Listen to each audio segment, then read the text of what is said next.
Stuka Joe here. Today we're going to take a look at this game, Streets of Shadows, a game designed by Roger Mason and Joseph Miranda and published by Hollandspiele.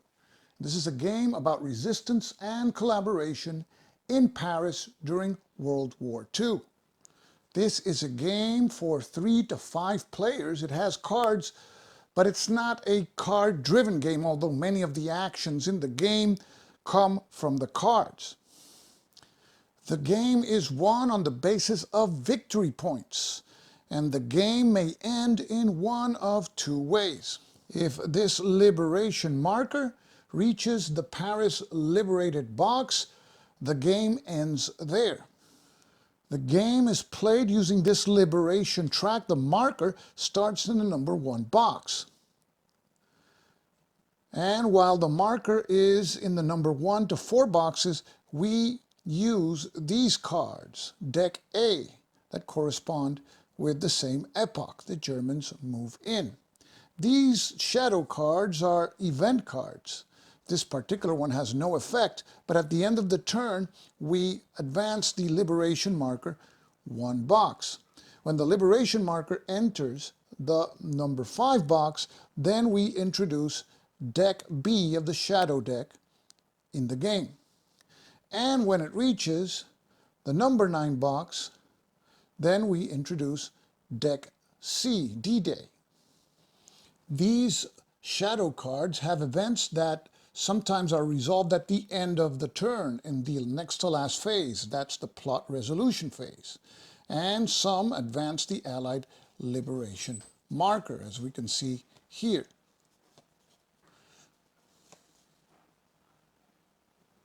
Many of the actions in the game are associated to the play of these action cards, which are acquired by the players through an auction mechanic. And players can bid on a number of cards equal to the number of players in the game. So if you're playing with 5 players, there are going to be 5 auctions during each turn, each one for a card, and the cards are auctioned always face down, so you don't know what you're getting until you purchase the card. Now let's take a look at the cards. Some of the cards are related to specific spaces on the map. These are called locale cards. This card, Berlin Access, requires the player to control the Le Bourget airport at La Villette district in order for the player to be able to play this card. Now this other card, Denunciation, allows the player to send your rivals to the Gestapo prison. But in order for this card to be playable, the Shadows card Gestapo Crackdown has to be revealed. Now you can still hold on to this card at the end of the game if you want, and if you have this card in your hand when the game ends and the Allies liberated Paris, you're going to lose 2 victory points. But if the Allies did not liberate Paris and bypassed Paris, then you win 2 victory points. Now, contrary to the denunciation cards are these cards, resistance cards. These come in effect when the FFI Shadows card is revealed. Here, the player can recruit units and or move units from Gestapo prison, like escaping.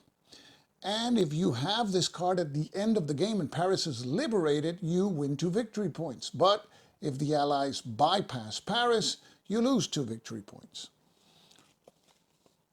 There's also cards that allow you to recruit elite units.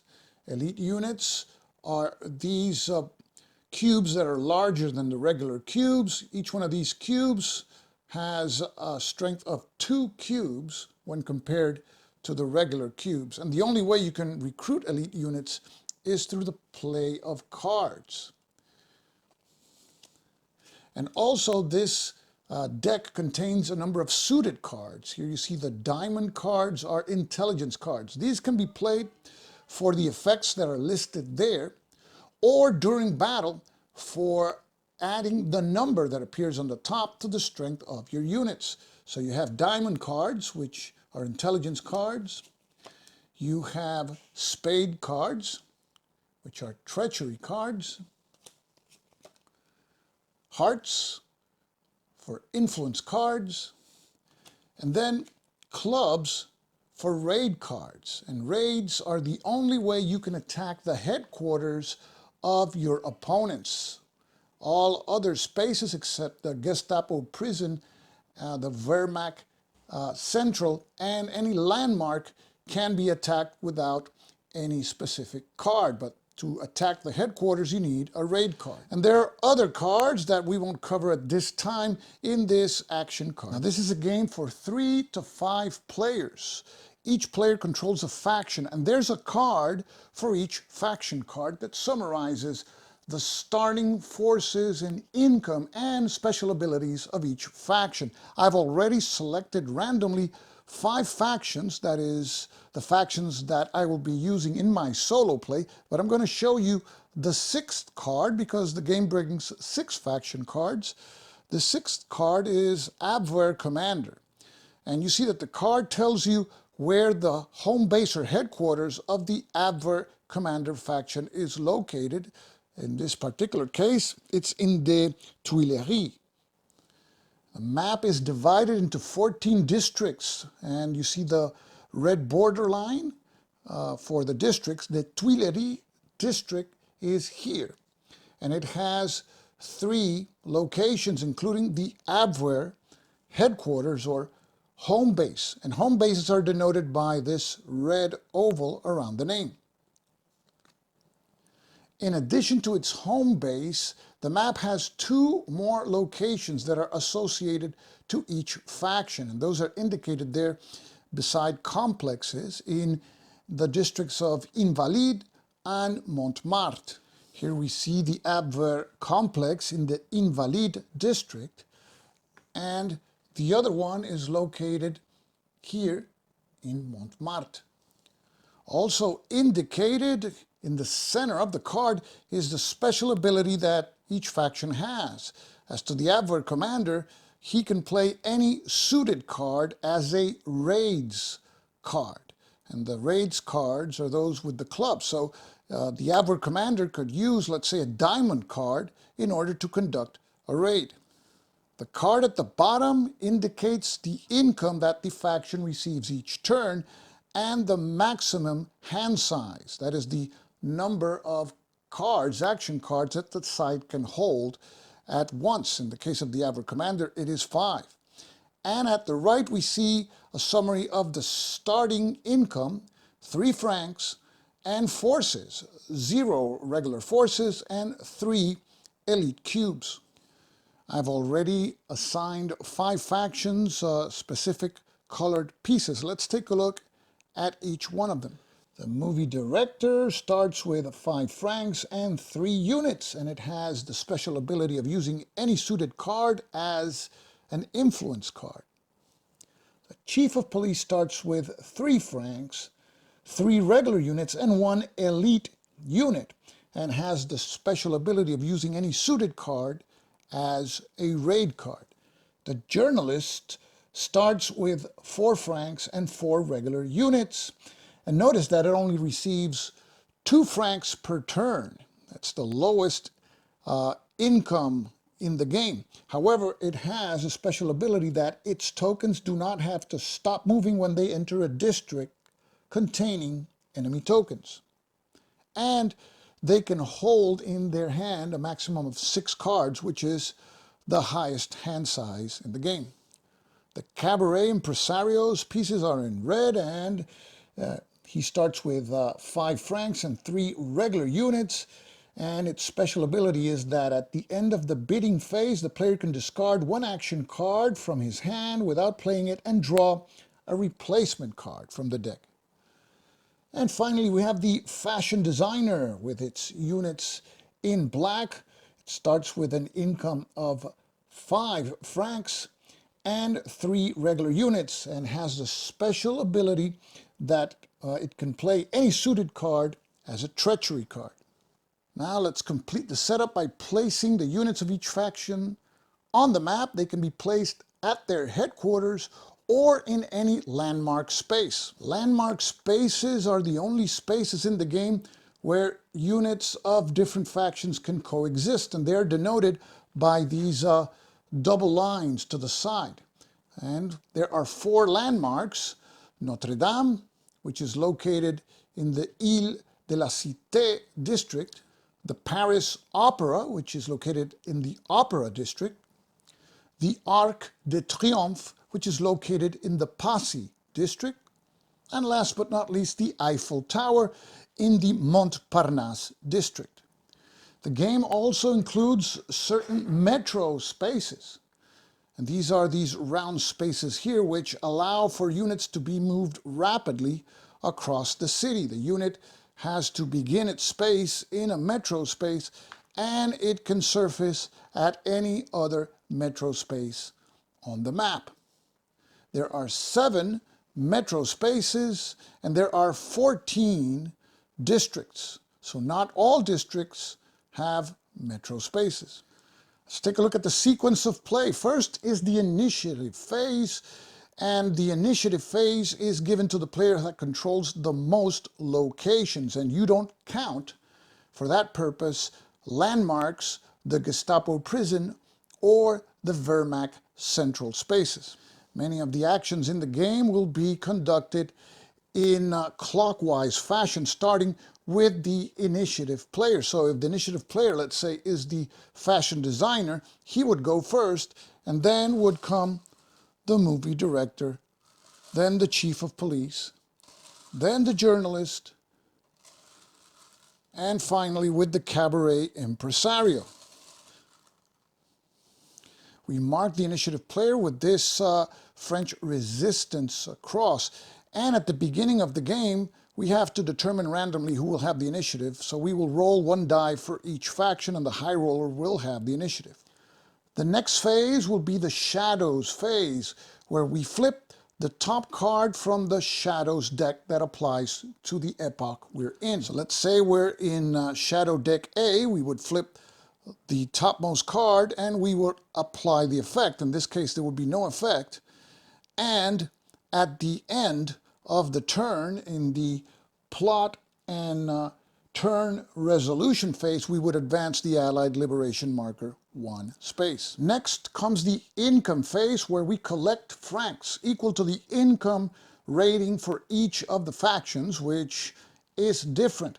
And then factions can earn 1 additional franc per turn if they have complete control of all 3 locations that bear their icon. And that is what is called complex domination. Also, in this particular phase, players that are collaborating with each other or allied can trade francs and cards between themselves. So the fashion designer would receive 4 francs as income, as stated there in his card, and those are added to whatever francs the player already has.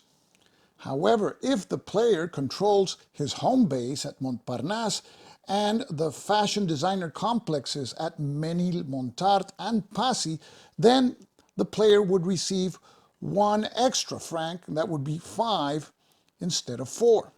The next phase is the recruit phase, where players recruit and place new force tokens on the map. And recruited forces come from the supply. Those are the unit pieces that are not set up on the map, and there's of course an equal set of tokens or cubes for each of the players. So let's say that the fashion designer player purchases 1 regular unit.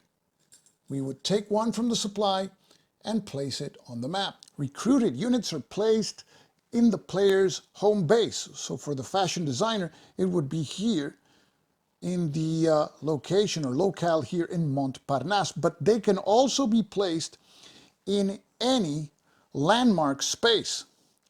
So the player could place it here in the Eiffel Tower space. And landmark spaces have the particularity that units of different factions can coexist in the same space, and there can be no combat or conflict in landmark spaces.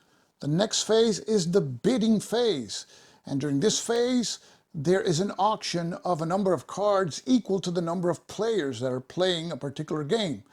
In our example, later on, we will be playing with 5 players, so we would auction 5 cards. And the cards are auctioned while they are face down. So the players don't know what card they're actually bidding on. Now, there is an exception for bidding on cards while they are face down. If a player, before the bid, plays this intelligence card, the player can examine all the action cards that are drawn for bids. And that would allow the player to, of course, make a higher bid on a card that the player is interested in. Next would be the player turn phase. And here we would start with the player that has the initiative. That player can play an action card if he wants, then he can move his units, and then he can engage in conflict. Regular units, which are these small cubes, can move up to 2 districts. So let's say the fashion designer has a unit in his home base at Montparnasse. He could move the unit through Invalides into Champs-Élysées. And once reaching a district, the player can choose whether to place the cube in a location in the district if the location is empty, or leave it at large in the district. But at the end of the turn, any units that are at large have to be eliminated. So you would leave really at large units in a specific district that are going to attack an enemy location in that district. In the case that you win the attack, then your cube occupies the targeted location. Now, we just talked about regular units, the small cubes. There are larger cubes, which are special or elite units. These units can move up to 3 spaces, and they count as 2 units in battle, as opposed to regular units that only count as 1. The next phase is the plot and turn resolution phase. Here we resolve any plot as indicated by the shadowed card that is in place. So let's say that the shadow card that is in effect is troop movements, as stated there. During the plot resolution, if a player or collaborating player controls all train stations, they can advance the Allied liberation marker 1 space or decide not to do so. And it is also during this phase that we adjust the liberation track as indicated by the shadow card that is in effect. And we finally check for game end. If the marker in the liberation track reaches the Paris liberated box, the game ends right there. If not, we start a new turn. But if also the last shadow deck card was drawn and the marker did not reach the Paris liberated box, the game ends also there. And it is assumed there that the Allies bypassed Paris.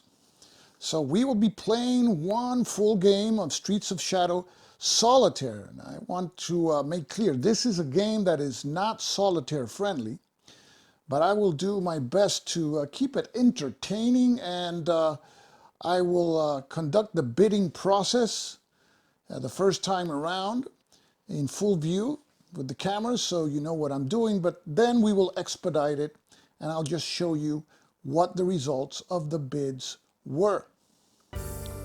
So stick around for this playthrough of Streets of Shadows.